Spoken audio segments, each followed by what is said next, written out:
Tuhan Yesus yang adalah Tuhan dan Raja atas alam semesta, diri kami tinggikan, muliakan Engkau, dan kami ada di rumah untuk menghormati Engkau dan mau menyenangkan Engkau, mengikuti perintah Tuhan dan berdiam di hadirat-Mu.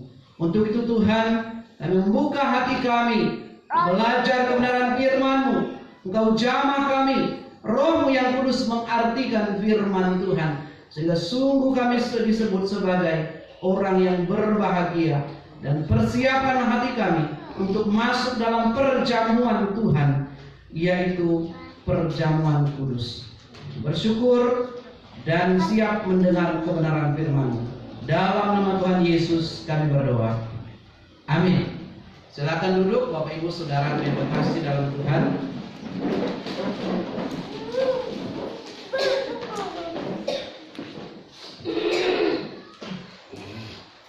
Shalom. Shalom. Puji nama Tuhan, kita bertemu kembali di rumah Tuhan pada saat ini. Semoga semua yang sehat dan baik. Amin. Ya, puji Tuhan. Baik Bapak Ibu Saudara, mari kita mempersiapkan hati kita, membaca dan merenungkan firman Tuhan, membuka Alkitab yang sudah kita bawa dari kitab Keluaran pasal yang ke-18 ayat 13 sampai ayat 27.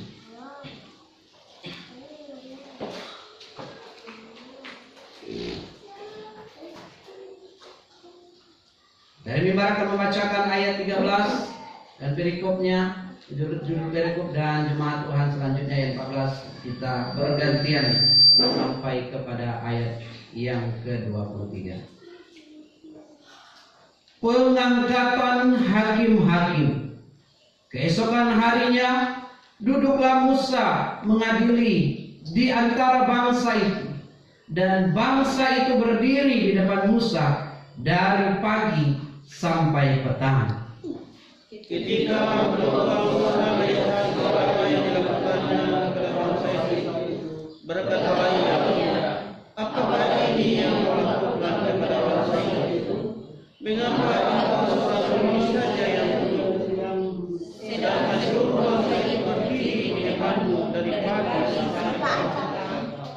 Kata Musa kepada mertuanya itu, sebab bangsa ini datang kepadaku untuk menanyakan petunjuk Allah. Apabila ada yang mereka, maka mereka datang kepadaku, dan aku mengadili perkara yang seorang yang lain. Lagi pula aku memberitahukan kepada mereka ketetapan dan keputusan. Tetapi mertua Musa menjawabnya, tidak baik seperti yang kau lakukan itu. Engkau akan menjadi saudara, baik engkau baik bangsa yang beserta engkau ini. Sebab pekerjaan ini terlalu berat bagimu. Tak akan sanggup engkau melakukan seorang diri saja. Jadi sekarang dengarkanlah perkataanku. Aku akan memberi nasihat kepadamu, dan Allah akan menyertai engkau. Adapun engkau, wakililah bangsa itu di hadapan Allah, dan kau hadapkanlah perkara-perkara mereka kepada Allah. Kemudian Musa engkau mengajarkan kepada mereka ketetapan dan keputusan, dan memberitahukan kepada mereka jalan yang harus dijalani dan pekerjaan yang harus dilakukan.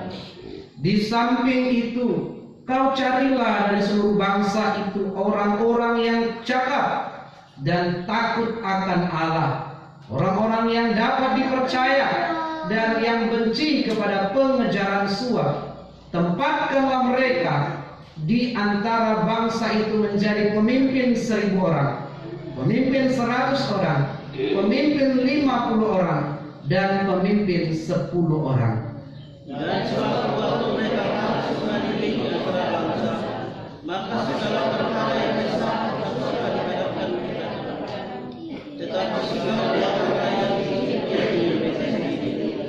Dengan demikian mereka menyenangkan Tuhanmu, dan mereka bersama dengan engkau turun dengan dunia. Jika engkau berbuat demikian dan Allah memerintahkan hal itu kepadamu, maka engkau akan sanggup menahannya, dan seluruh bangsa ini akan pulang dengan puas senang ke tempatnya. 24 firman Tuhan sampai 27. Musa mendengarkan perkataan Tuhannya itu dan dilakukannya segala yang dikatakannya. Dari seluruh orang Israel, Musa memilih orang-orang cakap dan mengangkat mereka menjadi kepala atas bangsa itu, menjadi pemimpin 1.000 orang, pemimpin 100 orang, pemimpin 50 orang, dan pemimpin 10 orang. Mereka ini mengadili antara bangsa itu waktu perkara-perkara yang sukar dan mereka kepada Musa, tetapi perkara-perkara yang tidak dipilih mereka bersama. Kemudian Musa membiarkan pertuannya itu pergi, dan ia pulang ke negerinya. Amin. Bahagialah kita Bapak Ibu Saudara yang membaca, merenungkan kebenaran firman Tuhan dan mengaplikasikannya dalam hidup kita lepas hari. Kita akan belajar mengenai leadership, pemimpin yang berkarakter dan bersangkut paut dengan keluarga. Kita semuanya ada dalam keluarga, bukan? Amin. Kita semua punya mertua, baik yang hidup maupun yang mungkin sudah pergi, tapi paling tidak kita punya mertua. Nah, ini ada hubungan nanti. Bukan saya menyinggung A, dan C, tapi hubungan mertua dan mantu laki-laki. Ya, baik. Kita akan belajar kebenaran firman Tuhan ini. Yang pertama, arti pemimpin dan arti karakter. Bapak Ibu Saudara, pemimpin dalam Alkitab adalah seorang yang berjalan di depan dan domba-domba mengikut dari belakang. Ini alegorinya atau gambaran dari orang yang menggembalakan ternak pada masa perjanjian lama. Dia memimpin, bukan dia suruh domba pergi mau ke situ, tetapi dia berjalan terlebih dahulu. Apakah jalannya bagus dan seterusnya, dia jalan terlebih dahulu dan domba-dombanya mengikutinya.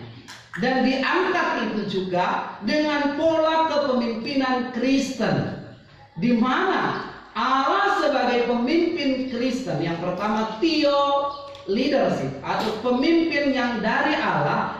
Allah berjalan, Allah mendahului, Allah bersama-sama. Bahkan apa yang dilakukan oleh Tuhan Yesus pada bulan Desember kita peringati, dia menjadi manusia. Untuk apa? Merasakan apa yang dirasakan oleh manusia. Dia berjalan bersama dengan menunjukkan jalan itu. Arti pemimpin. Yang berikutnya, para pemimpin gereja adalah pengabdian memenuhi panggilan. Karena itu pemimpin gereja bukanlah suatu profesi. Makanya kalau orang bertanya apa profesimu, sebenarnya pemimpin gereja atau gembala itu bukan profesi, tapi panggilan pelayanan. Mengapa?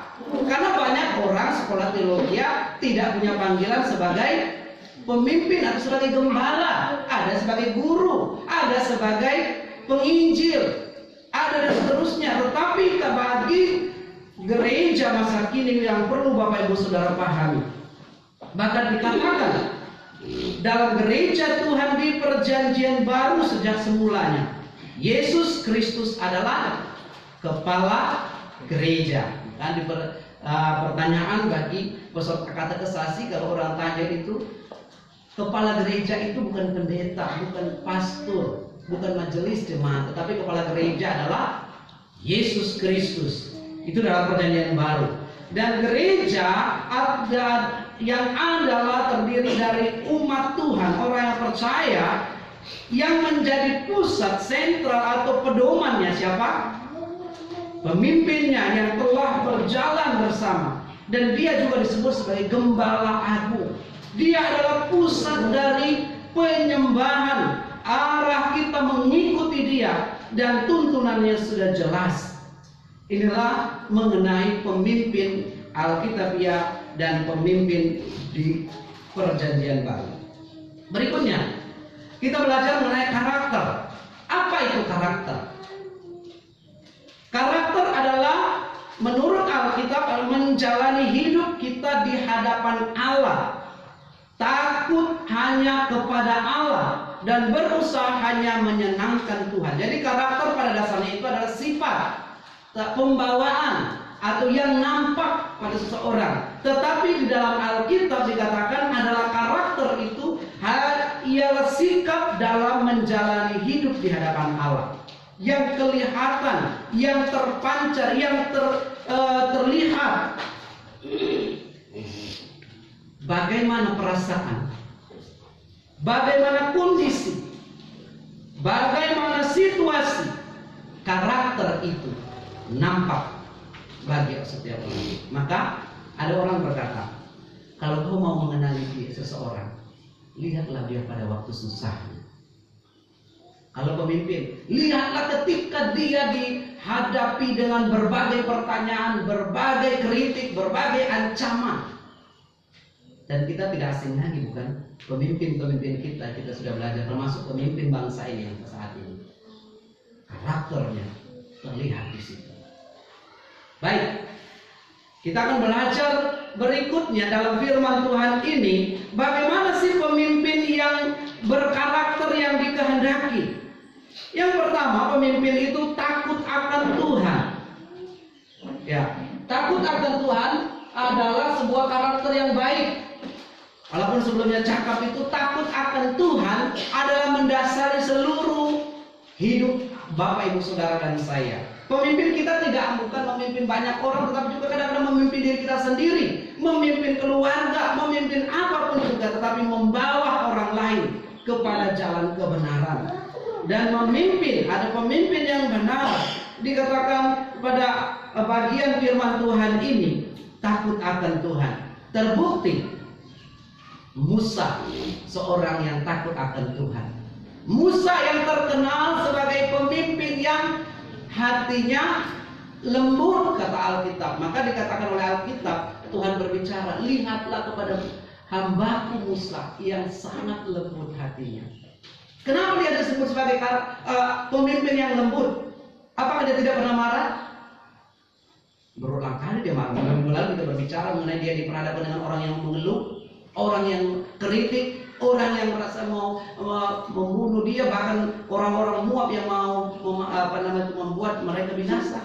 Tetapi kepemimpinan karakternya kuat, bukan disebabkan oleh itu, tetapi karena ada takut akan Tuhan. Hatinya lembut, mau diarahkan. Lembut itu bukan berarti mudah jatuh. Kita diibaratkan, orang Cina selalu memegang kelembutan itu. Lihatlah seperti apa? Bambu. Kita di sini jarang bambu, ya, agak sulit. Bambu itu apa yang terjadi? Diterpa angin dengan berbagai macam, dari angin lembut, angin keras, sebagai badai sekalipun, bambu tetap dia melentur, ngikutin arah angin, tetapi dia akan kembali pada posisi. Dia demikian juga kepemimpinan Musa, hatinya lembut, dikatakan oleh Allah. Nah, oleh sebab itu Musa harus belajar memilih pemimpin-pemimpin itu. Kita melihat dari perikop ini, dia ayat 18, pasal 18 ini tentang dia dikunjungi mertuanya. Jadi, Bapak Ibu Saudara, kita harus belajar dari prinsip Alkitab ini juga. Kalau orang yang sudah menikah harus belajar untuk memimpin. Dan juga bagi orang-orang tua yang anaknya akan menikah, berikan kepercayaan kepada mereka untuk memimpin. Walaupun Musa dalam memimpin juga, pertama dia pernah nggak bermasalah dengan mertuanya? Pernah. Kenapa? Mertuanya kejar dengan pasukan, loh, bayangkan. Kenapa kau bawa anak-anakku malam-malam? Kau apa sembunyi-sembunyi? Satu pertama diselesaikan, saya tidak sembunyi-sembunyi, kan sudah saya janji 14 tahun saya bersama dengan mertua, saatnya saya harus mandiri. Oke, dijawab. Ketika diberi persembahan mereka ya berbaik. Tapi yang kedua, kenapa kau bawa dewaku? Rupanya persembahan mereka di padang gurun itu ada terapin. Terapin itu seperti dewa kecil, kayak patung-patung begitu orang Timur Tengah.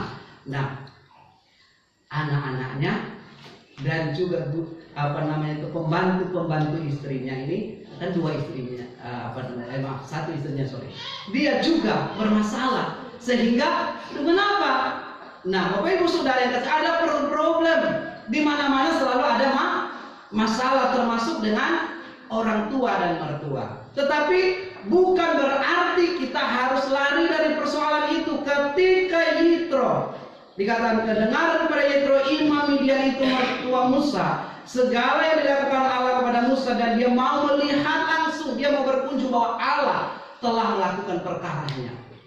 Allah telah menolong sehingga Musa diberkati oleh Tuhan, dan sikap baik seorang menantu. Sebelum kita membahas dengan salah seorang pemimpin, menerima dengan lapang dada. Dikatakan di sini ketika Yitro mertua Musa beserta anak-anak dan istrinya Musa sampai kepadanya di padang gurun, sampai ia berkemah di dekat gunung Allah, di mana dia Allah menampakkan dirinya. Dia bertemu dengan Allah, dan di situ juga Yitro mengunjungi dia. Yitro melihat, wah, engkau bersama dengan anakmu Musa, dengan anak-anakku, dan semua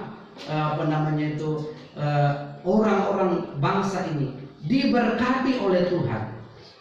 Nah, untuk itu dia melihat dan mengamati sikap yang baik. Hati kita harus membuka diri terhadap komunikasi yang baik. Komunikasi yang baik adalah ada nasihat. Kalau saat ini antara orang tua dan menantu tidak ada komunikasi yang sehat, mohon anugerah Tuhan untuk Tuhan tolong saya supaya ada komunikasi yang baik. Karena pemimpin yang baik dalam sebuah rumah tangga, dalam sebuah keluarga seperti Yitro, dia memiliki komunikasi yang baik dengan anak-anaknya dan menantunya. Maka ketika itu dia berkunjung, nah boleh kita berkunjung, tapi jangan setiap hari. Para menantu juga jangan setiap hari juga berkunjung kepada mertua, apalagi dikit-dikit minta uangnya Pak untuk modal. Nah, di sini tidak ada lagi. Tetapi ada orang yang belum siap untuk menjadi pemimpin, sehingga harusnya pemimpin adalah dia memang berkomunikasi dengan keluarga besarnya, tetapi juga dia belajar untuk mandiri. Nah, dalam kepemimpinan yang dilakukan oleh Musa, Yitro menasehati, ini poinnya. Syarat engkau memilih pemimpin yang pertama adalah cakap. Berbagai syarat bagi kepemimpinan umat Allah pada saat dianjurkan oleh Yitro sebagai imam, dikatakan sebagai imam di Midian. Yang pertama, dalam mengadili dan memecahkan masalah, mereka harus orang-orang yang cakap. Apa itu cakap, Bapak Saudara? Apakah mukanya yang ganteng? Cakap itu apa? Atau karena potongan rambutnya, potongan rambut misalnya kayak orang Cina